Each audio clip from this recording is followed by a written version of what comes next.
जय हिंद साथियों। आज का जो मैं वीडियो लेके आया हूँ ये एमएसबीटी के जो एडमिशन चल रहे हैं, एमएसबीटी के जो एडमिशन हो रहे हैं महाराष्ट्र टेक्निकल एजुकेशन बोर्ड के एमएसबीटी,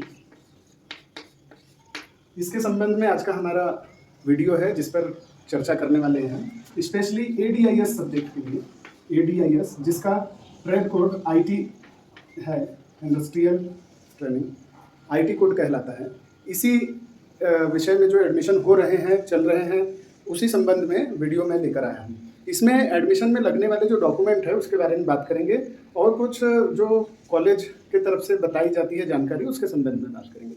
तो सबसे पहले इसके लिए जो एलिजिबिलिटी है वो है आपका बीएससी होना चाहिए या फिर पॉलीटेक्निक होना चाहिए या फिर बीई होना चाहिए या बीटेक होना चाहिए, बी या फिर बीटेक, ये 3-4 चीज़ों में से कोई भी एक होना चाहिए। अब बीएससी में पीसीएम होना जरूरी है, फिजिक्स केमिस्ट्री मैथ्स।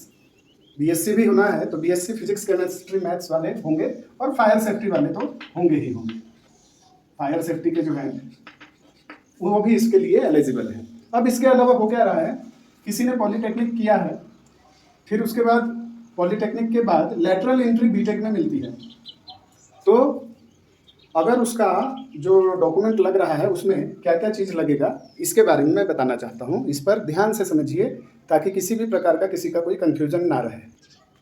अभी मैंने आपको एलिजिबिलिटी बता दी है कि क्या क्या एलिजिबिलिटी है। डॉक्यूमेंट जो लगेगा उसमें 10वीं की अंकसूची, 10th 12वीं की अंकसूची, यदि किसी ने 10th के बाद पॉलीटेक्निक किया है तो कोई बात ही नहीं है, 10वीं के बाद पॉलीटेक्निक की पूरी अंकसूची, पूरे यानी तीनों साल की 6 अंक सूची या 3 साल का ईयरली पैटर्न है तो 3 अंक सूची, ठीक है।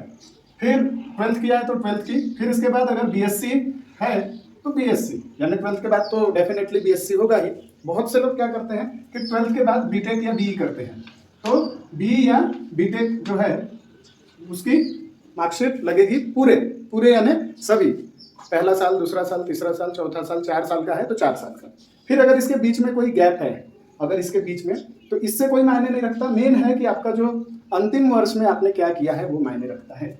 तो ये तो हो गए सब्जेक्ट जो है हमारे उसमें लगने वाले कि उनकी मार्कशीट्स कौन कौन सी लगेंगी। फिर इसके बाद आधार कार्ड आपका लगेगा, आधार कार्ड। अब आधार कार्ड में जो मोबाइल नंबर है, मोबाइल नंबर उसको आपको अपडेट करके रखना है। अपार आईडी बनाने के लिए आपको ये आधार कार्ड का मोबाइल नंबर अपडेट करना जरूरी है। फिर इसके बाद निवास प्रमाण पत्र लगता है, निवास प्रमाण पत्र, इसको डोमेसाइल भी कहते हैं, निवास प्रमाण पत्र या डोमेसाइल कहलाता है। निवास प्रमाण पत्र के बाद निवास प्रमाण पत्र लगेगा, फिर टीसी मिला होगा, टीसी लगेगा या माइग्रेशन लगेगा, कोई भी एक चीज़ लगेगा दोनों में से, टीसी माइग्रेशन। फिर डिप्लोमा जो है उसका डिप्लोमा लगेगा, या डिग्री है तो डिग्री लगेगी, डिप्लोमा डिग्री।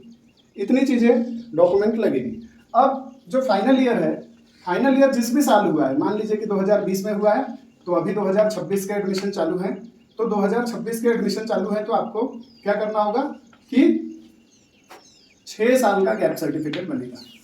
उदाहरण के लिए बता रहा हूँ, 2020 का है तो 2026 में 6 साल का बनेगा। जिसका भी फाइनल ईयर जिस भी वर्ष का है उसके बाद का गैप सर्टिफिकेट बनेगा और गैप सर्टिफिकेट आपको बना के देना होगा। तो डॉक्यूमेंट सबसे महत्वपूर्ण है। डॉक्यूमेंट में किसी भी प्रकार का कहीं से कहीं तक कुछ भी कंसीडर नहीं किया जा सकता है, तो ध्यान रखिए। डॉक्यूमेंट आपको, इतने डॉक्यूमेंट एमएसबीटी में एडमिशन के लिए ज़रूरी हैं और आपको जमा करना है। अब इसके आगे जो हम बातचीत करेंगे, यहाँ सारी चीज़ें क्लियर हो गई है सबको। 10वीं की अंक सूची, 12वीं की अंक सूची, पॉलीटेक्निक अगर 10वीं के बाद किए हैं तो पॉलीटेक्निक की पूरे साल की मार्कशीट लगेगी और डिग्री डिप्लोमा माइग्रेशन लगेगा। फिर उसके बाद अलग से आधार कार्ड जो है वो लगेगा, उसमें मोबाइल नंबर अपडेट होना चाहिए, निवास प्रमाण पत्र लगेगा। मोबाइल नंबर वही वाला साल भर तक एक्टिवेट रहना चाहिए क्योंकि उसमें अपार आईडी बच्चों की बनेगी। फिर सेम इतने ही डॉक्यूमेंट हैं, लेकिन अब इसके बाद कुछ और चर्चा है जो इंस्टीट्यूट्स की होती है। हमारे इंस्टीट्यूट्स के क्या टर्म्स कंडीशन है उसके बारे में बात करेंगे इस प्रकार से। तो हमारे इंस्टीट्यूट के बारे में जो मैं बता रहा था कि हम लोग जो एडमिशन ले रहे हैं एमएसबीटी के, उसमें डॉक्यूमेंट के बारे में तो सारी जानकारी दे दिया मैंने। अब जो टर्म्स कंडीशन है हमारे यहाँ, हम लोग सिर्फ आप लोगों से, स्टूडेंट से, जो भी हम फीस बता रहे हैं, हमारी 55,000 रुपये फ़ीस है। 55,000 रुपये ये फाइनल फ़ीस है। 55,000 रुपये में हम आपका एडमिशन ले रहे हैं। अब इसके अलावा हमारा 10,000 हम एक्स्ट्रा आपसे ले रहे हैं, जिसमें हम आपको सारी सुविधाएं प्रोवाइड करके देंगे। सारी सुविधाएं यानी क्या? तो सारी सुविधाएं यानी आपको रजिस्ट्रेशन कराना है, वो आ गया उसमें। आपका जो असाइनमेंट बनवाना है, असाइनमेंट की सारी जानकारी हो गई। पेपर के समय आपको पूरी सपोर्ट कि आपका पेपर किस प्रकार से पास हो जाएं आप, इसके लिए हमारा पूरा सपोर्ट मिलेगा, ताकि बहुत ही आसानी से आप पेपर दे के ऑब्जेक्टिव टाइप पेपर हैं तो आप पास हो जाएं। तो हमारे फीस की 2 ही कंडीशन है, 65,000 रुपये और 55,000 रुपये। आप व्यक्तिगत मुझसे संपर्क कर सकते हैं, मेरे कॉन्टैक्ट नंबर पर आप कॉल करके संपर्क कर सकते हैं कि 55,000 रुपये का क्या है मामला और 65,000 का क्या मामला है, वो क्लियर आपको बता दिया जाएगा। लेकिन 2 ही चीज़ हमको कंपलसरी चाहिए स्टूडेंट से, एक तो उसके डॉक्यूमेंट और एक वो खुद, उसका भी फिजिकली यहाँ उपलब्ध होना बहुत ज़रूरी है। तो मुझे लगता है कि मेरा यह वीडियो कोई ज़्यादा बड़ा तो है नहीं, बहुत आसानी से आपको समझ में आ गया होगा। आपको जो दस्तावेज हैं, डॉक्यूमेंट हैं, उसमें 10वीं से लेकर तो आपके BSc, BTech, polytechnic, final year की मार्कशीट तक के डॉक्यूमेंट चाहिए। उसमें अलग से जो चाहिए वो है गैप सर्टिफिकेट। गैप सर्टिफिकेट उन्हीं के लिए है जिन्होंने अभी इस साल की परीक्षा ना पास करते हुए पहले पास की है। अभी इस साल यानी 2026 अभी चल रहा है, 2026 की परीक्षा पास न करते हुए उन्होंने 2024 में की है, 23 में की है, 22 में की है या 20 में की है, तो उनको गैप सर्टिफिकेट लगेगा।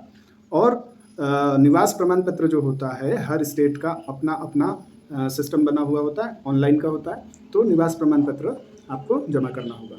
उसके बाद आधार कार्ड जो है, आधार कार्ड में आपका कॉन्टैक्ट नंबर जो है वो अपडेट होना चाहिए, क्योंकि उसके आधार पे आपकी स्टूडेंट आईडी, जिसको आप RID भी कहते हैं, वो बनेगी और उसके ज़रिए आपके रिज़ल्ट को आने में आसानी होगी।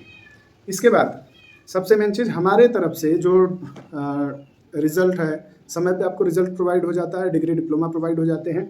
जितने भी स्टूडेंट अभी तक हमारे पास के हुए हैं उनको बिल्कुल समय पर मिल गया है। हमारे यहाँ ये नहीं कि एडमिशन के समय आपको कुछ और बोल दिया जाए, फिर बाद में जब आएँ तो आपको बोला जाए कि आपको अब इस चीज़ का पैसा देना है, उस चीज़ का देना है, असाइनमेंट का देना है, फिर पेपर के लिए अलग से आपको पैसे दो। वो सब नहीं होगा। आपको सिर्फ यहाँ आना है, रहने खाने का जो आपका खर्च है वही आपका लगेगा। रहने खाने का कम से कम में होगा, कम से कम में यानी हम कोशिश करेंगे कि सभी लोगों को अच्छे से अच्छी सुविधा प्रोवाइड की जा सके, ताकि कम से कम में आपका रहने का हो जाए अरेंजमेंट, खाने का हो जाए।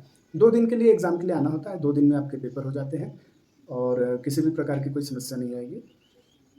तो MSBT के एडमिशन के लिए यही जानकारी मुझे देना था। बाकी और कोई भी जानकारी यदि आपको चाहिए तो आप व्यक्तिगत संपर्क कर सकते हैं। आज हमारे पास लगभग 40 लोगों के डॉक्यूमेंट आ चुके हैं। 40 सीट हमारे पास अलग से थी जो हमने फुलफिल कर ली है। अब उनके डॉक्यूमेंट में जो कमियां होगी उसको रेक्टिफाई करके उनको बताया जाएगा। और अभी पोर्टल खुलने का है, अभी पोर्टल खुलने में समय है, तो ये बहुत अच्छी बात है कि सभी के डॉक्यूमेंट पहुंच गए हैं। हाँ, जिनके डॉक्यूमेंट अभी नहीं पहुंचे हैं वे लोग थोड़ा गंभीरता से ध्यान दें। अब जिनके भी डॉक्यूमेंट लेट होंगे उनका व्यक्तिगत मामला है, हम कुछ नहीं कर पाएंगे। अगर समय रहते उनके डॉक्यूमेंट में कुछ भी कमी पाई जाती है, कमी होती है और वो उसको नहीं बनवा पाते हैं, तो आपका एडमिशन हम किसी भी प्रकार से नहीं ले पाएंगे। क्यों? क्योंकि गवर्नमेंट के नियमावली के आधार पर ही हम एडमिशन ले रहे हैं और हमको दस्तावेज प्रस्तुत करने हैं। अगर दस्तावेज में कमी होगी तो हम कुछ भी नहीं कर सकते। अधिक जानकारी के लिए आप मुझे मेरे नंबर पे संपर्क करिए। बाकी और भी कुछ रहेगा तो बात करते हैं। जय हिंद।